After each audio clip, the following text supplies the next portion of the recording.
नमस्कार मित्रांनो, तूही रे माझा मितवा या मालिकेच्या येणाऱ्या काही भागामध्ये मित्रांनो एक आता जबरदस्त असा ट्विस्ट आपल्यासमोर येणार आहे, ज्यामध्ये आता मित्रांनो ईश्वरी आता घरी आलेली आहे, ते पण सुखरूप.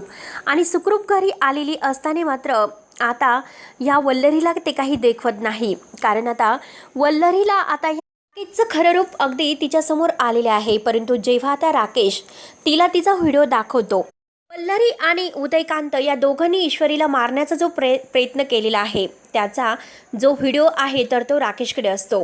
आणि आता मात्र तो व्हिडिओ आता राकेशच्या मोबाईलमध्ये मात्र राकेश आता रूममध्ये गेलेला आहे. आणि रूममध्ये गेल्यानंतर आता इकडे अंजली काही ही म्हणजे काम करत असते. परंतु तिला आता ईश्वरीची तब्येत कशी आहे, ईश्वरी काय करत असेल, आता घरची खूप आठवण येत असते. कारण आता होळीचे दिवस आहे आणि घरामध्ये काय असा माहोल असेल, तिला सगळी आता राजेशिर्के कुटुंबाची आठवण येत असते. आणि इकडे सुद्धा आता सगळ्यांना अंजलीची आठवण येते. आता अंजली ठरवते की काही झालं तरी आता मला ईश्वरीला म्हणजे जायला हवं आहे, कारण ईश्वरीचा आता लग्न झाल्यानंतरचा हा पहिला सण आहे. कारण आत्तापर्यंत ईश्वरी होळीच्या दिवशी आता आपल्या घरी आली होती, पण आता अर्णव आणि तिचं लग्न झालेलं आहे. अर्णव जरी आपल्याशी कसं वागला पण तरीसुद्धा आपण मात्र त्याच्याशी काही न अगदी बोलता पण ईश्वरीची छान वागायला हवं. ईश्वरीचा या सगळ्यात काही दोष नाही, म्हणून ती आता राकेश इकडे म्हणजे आतमध्ये वॉशरूमला गेलेला आहे. आणि त्याच वेळेस मात्र अंजली तो मोबाईल घेते. अंजलीला मोबाईल घेतल्यानंतर आता त्यामध्ये मामीचा आणि आता ह्या उदयकांतचा, आता उदयकांतला तर मात्र ती तेव्हाच ओळखते. म्हणजे आता मामी आणि काका म्हणजे तिचा जो चुलता आहे राजेशिर्के, रमाकांत राजेशिर्केचा भाऊ अर्णवचा काका, त्यावर आता अंजलीला हे सर्व बघून धक्काच बसतो. अंजली म्हणते की आता मामी आणि काका एकत्र काय करत आहे. आणि जेव्हा आता मामी म्हणते की आता ह्या ईश्वरीला कायमचं या जगातून हटवायचं, ती आमच्या घरात नकोय आणि आमच्या आयुष्यातून कायमची ती गेली पाहिजे, ही जी काही मारण्याची सुपारी मात्र उदयकांतला दिलेली आहे, ते सगळं क्षण आता त्या व्हिडिओमध्ये आता अंजली पाहते. अंजलीला आता हे बघितल्यानंतर खूप मोठा एक धक्का बसतो. अंजली म्हणते की हे कसं शक्य आहे, मामी इतक्या खालच्या थराला जाऊच कशी शकते. आता अंजलीला खूप मोठा धक्का बसलेला आहे. अंजलीला काय करावं ते काही सुचत नाही, पण तरीसुद्धा ती स्वतःला आवडते. आता अंजली विचार करते की मामीचा आणि काकांचा हा व्हिडिओ यांच्याकडे आला कसा. आता जर मी यांना विचारलं तर मात्र हे मला काही सांगणार नाही, नक्की काहीतरी आता कुठेतरी पाणी मुरत आहे. म्हणजे राकेश आपल्याला फसवतात आणि मामीसुद्धा. आता हे सगळं सत्य समजल्यानंतर अंजलीला पूर्ण घाम आलेला आहे. अंजली शांत बसलेली आहे. ती आता राकेशची काही एक शब्द बोलत नाही, ती मुद्दाम शांत बसते. त्यानंतर आता इकडे अर्णव ईश्वरीला विचारत असतो, शेवटचा फोन तुला कुणाचा आला होता आणि तू कुणाला भेटायला गेली होती ते मला सांग. त्यावरती आता ईश्वरी सांगते, मला श्रीकांत धुमाळाचा फोन आला होता आणि श्रीकांत धुमाळाचा फोन आल्यानंतर त्याने मला भेटायला बोलावलं होतं, पण जेव्हा मी तेथे गेले तर तेथे मला हे वेगळेच गुंड आले होते आणि त्या गुंडांनी माझ्यावर हल्ला केला. आता अर्णव म्हणतो की हे गुंड नक्की कुणाचे होते, त्या श्रीकांत धुमाळाची इतकी हिंमत झालीच कशी की अर्णव राजेशिर्के यांच्या बायकोवर त्याने हल्ला केला, त्याला आता याची परतफेड करावी लागेल. म्हणून आता अर्णव लगेच शिर्केला फोन करतो. शिर्केला फोन करून आता त्या धुमाळाचा अगदी म्हणजे मोबाईल नंबर, त्याचा फोटो वगैरे सगळं काही पाठवतो. आणि आजच्या आज मात्र हा धुमाळ जेथे कुठे असेल तेथून मात्र त्याला शोधायचं आणि त्याला शोधून मात्र आता त्याला इकडे घेऊन यायचं. आता इकडे घेऊन आल्यानंतर आता सगळ्यांच्या समोर मात्र आता ह्या होळीच्या दिवशी एक बॉम्ब फुटणार असतो.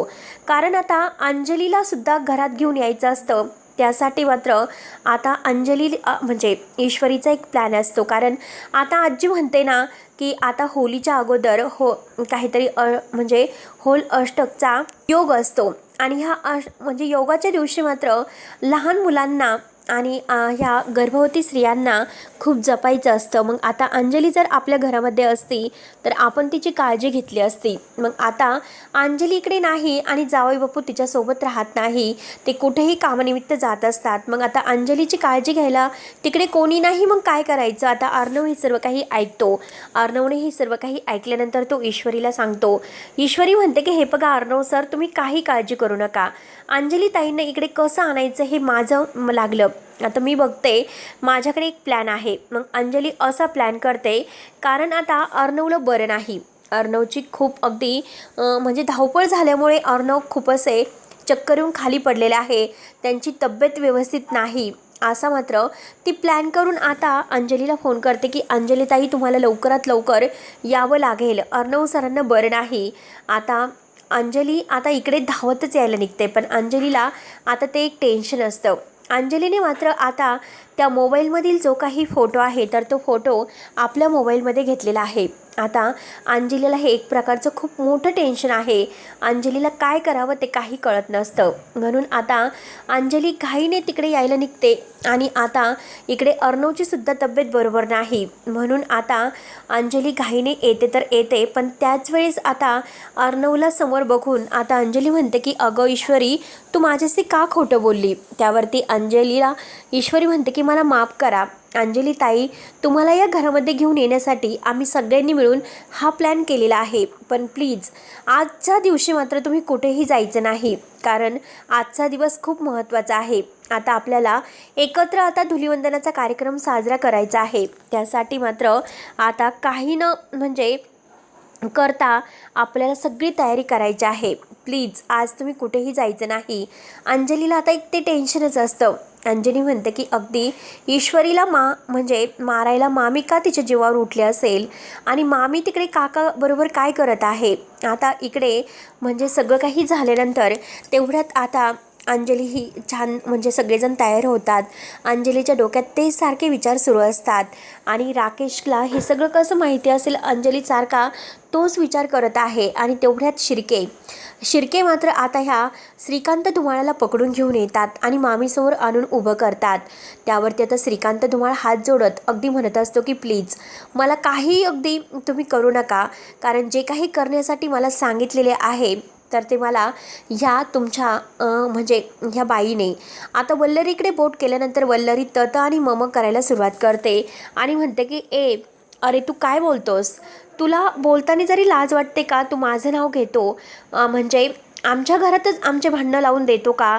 तेव्हा आता श्रीकांत धुमाळ म्हणतो की हे बघा, मी एक पत्रकार आहे आणि ह्या बाईने हे सगळं करण्यासाठी सांगितले होते. मला फक्त इतकंच माहिती आहे म्हणून मी तुम्हाला हे सगळं काही सांगतो. पण प्लीज माता, एक पत्रकाराचं म्हणजे कर्तव्य काय असतं, पण त्यावेळेस माझी चूक झाली, मला माफ करा. परंतु सगळ्यात कारस्थानी ही बाई आहे. आता वल्लरी काही ना काही अगदी लपवण्याचा प्रयत्न करत असते, पण त्याच वेळेस अंजली पुढे येते. अंजली म्हणते की मामी तू खोटं बोलतेस, कारण मी अगदी माझ्या डोळ्यांनी त्यांच्या मोबाईलमधील तो व्हिडिओ पाहिलेला आहे, ज्या व्हिडिओमध्ये तू मात्र आता म्हणजे ईश्वरीला मारण्यासाठी सांगितलं, आणि ते पण आता उदयकांत काकासोबत तू काय करत होती. आता मात्र हे सगळं ऐकल्यानंतर आता म्हणजे धक्काच बसतो. आता लगेच तेथे राकेश येतो. राकेश म्हणतो की अंजली तू काय बोलते. आता तो मामीला यातून सोडवण्यासाठी प्रयत्न करत असतो, परंतु आता अर्णव म्हणतो की जे काही आहे अंजली ताई लवकरात लवकर खरं सांग. तेव्हा ईश्वरी म्हणते की आता मात्र मामीचं सत्य आता आपण अगदी म्हणजे नाही ना वाटत, मी आता आईला इथे बोलावते. आईला बोलून मात्र सत्याचा उलगडा होईलच, कारण आईने जेव्हा त्या बाईला पाहिलेलं आहे, आईच्या डोक्यात आहे ती की बाई कशी आहे. जर आईने मामीविरुद्ध पुरावा दिला, आईने सत्य सांगितले, तर मामी ह्या सगळ्याच्या मागे कारस्थानी आहे हे मात्र लक्षात येईल. अविनाश मामा म्हणतो की हो, मला सुद्धा आता वल्लरीवर संशय आहे, कारण वल्लरी हे सगळं काही करू शकते, ती कोणत्या थराला जाऊ शकते, मला सगळं काही माहिती आहे. आता अंजलीने आपल्या मोबाईलमधील जे काही आता राकेशच्या मोबाईलमधील फोटो आहे तर ते फोटो सगळ्यांना दाखवलेले आहेत, आणि त्यामध्ये स्पष्ट वल्लरी बोललेली आहे की आता ईश्वरी नावाचा जो काटा आहे तो कायमचा काढायचा आहे. आता लगेच ईश्वरी नावाचा काटा काढायचा असल्यानंतर आता असं म्हटल्यानंतर वल्लरीची तर बोलती बंद होते, पण वल्लरी त्या क्षणी आता अंजलीला म्हणते की हे बघ, तू मला घराच्या बाहेर काढतेस, पण तुझ्या स्वतःचा नवरा काय करतो बघ. अगं एका बाईबरोबर मी त्याला हॉटेलमध्ये रंगेहात पकडलं, आणि तू तर आता मला शिकवतेस. तेव्हा लगेच आता अंजलीला हे ऐकून आणखीनच धक्का बसतो. अंजली म्हणते की मामी तू काय बोलतेस. तर मामी लगेच आता आपल्या मोबाईलमध्ये राकेश आणि रियाचे हॉटेलमध्ये जाताना फोटो दाखवते. आता अंजलीला हे बघताक्षणी चक्कर येते, अंजली खाली पडते आणि सगळेजण मात्र अंजली अंजली करत आहे आणि अंजलीला आता घाईने हॉस्पिटलला नेले जाते। ईश्वरी म्हणते की अंजली ताई, तुम्ही काही टेन्शन घेऊ नका, सगळं काही व्यवस्थित होईल, प्लीज तुम्ही स्वतःची काळजी घ्या। आता अंजलीला एक खूप मोठं टेन्शन आलेलं आहे, म्हणजे अंजली बेशुद्ध आणि अर्णव तर आता इतका चिडलेला आहे। एकतर आपल्या ताईची तब्येतसुद्धा बिघडलेली आहे आणि त्यात म्हणजे मामीने इतका मोठा धोका आपल्याला दिलेला आहे। सगळं कारस्थान म्हणजे आपल्या आईबाबांचा संसार मोडणारी, आपल्या ईश्वरीला मारणारी आणि आता हे सगळं काही कारस्थान करणारी मामी आहे। हे जेव्हा आता सगळ्यांच्या समोर येतं तर अविनाश मामा खडकनी सगळ्यांना म्हणतो की हो, हीच एक दोषी असेल, मला हिच्यावर कायम संशय होताच, परंतु आपल्यापासून इतकं काही लपेल मला वाटलं नव्हतं। आता तिकडे अंजलीची सर्वांना काळजी लागलेली असते, सगळेजण देवाला हात जोडून उभे असतात की अंजलीची अगदी लवकरात लवकर व्यवस्थित सुखरूप डिलिव्हरी व्हायला हवी आणि सगळेजण आता वाट बघत आहे। तेव्हा आता मित्रांनो, अर्णवसमोर खऱ्या सत्याचा पुरावा आलेला आहे आणि अंजलीने मात्र आता स्वतः मामीच्या विरोधात पुरावे देऊन आता शेवटी राकेशचं सुद्धा भिंग मात्र अंजलीसमोर फिटलेला आहे। तेव्हा आता मित्रांनो, पुढे नक्की काय होतं हे बघायला मात्र विसरू नका आणि लवकरच आपल्या व्हिडिओला अगदी लाईक करून सबस्क्राईब नक्की करत जा आणि व्हिडिओ आवडल्यास नक्की कमेंटमध्ये सांगत जा। धन्यवाद।